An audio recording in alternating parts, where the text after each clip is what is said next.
Assalamualaikum warahmatullahi wabarakatuh. Perkenalkan, nama saya Anisha Ida Setiani. Di sini saya akan menjelaskan apa sih itu cross-sectional, case control, dan cohort. Adapun pengertian dari cross-sectional yaitu penelitian observasional, pengukuran paparan, dan outcome yang dilakukan dalam satu waktu.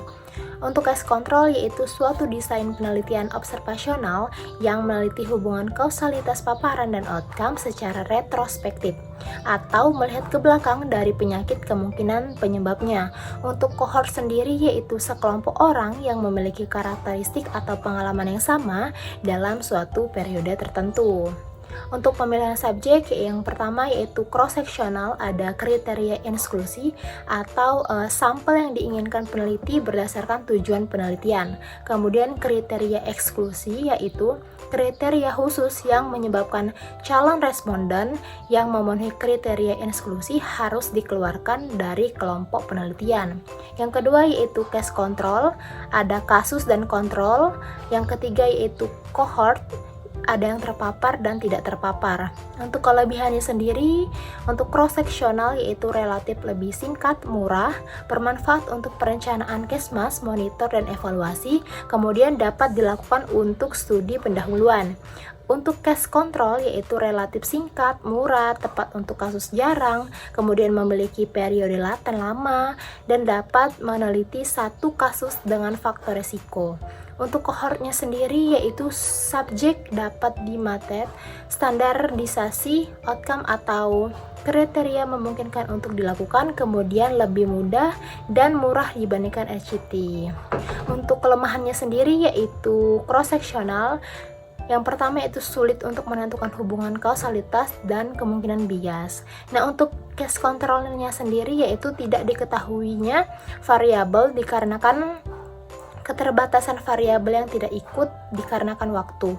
Kemudian bisa dikarenakan bias dikarenakan tidak dilakukan pengukuran. Untuk cohortnya sendiri yaitu membutuhkan waktu yang tidak sebentar, kemudian sulit untuk mengendalikan confoundingnya, tidak ada randomisasi, biayanya tidak sedikit, kemudian kurang tepat untuk penyakit yang jarang, dan kemungkinan subjek meninggal atau pindah sehingga meningkatkan bias. Nah, untuk rumus perhitungan besar sampel cross-sectional dapat dilihat pada PowerPoint. Kemudian untuk contoh case controlnya sendiri yaitu ada faktor resiko congestive heart failure, di mana subjek penelitiannya itu untuk case-nya itu pasien yang CHV dan kontrolnya yaitu pasien tidak mengalami CHV.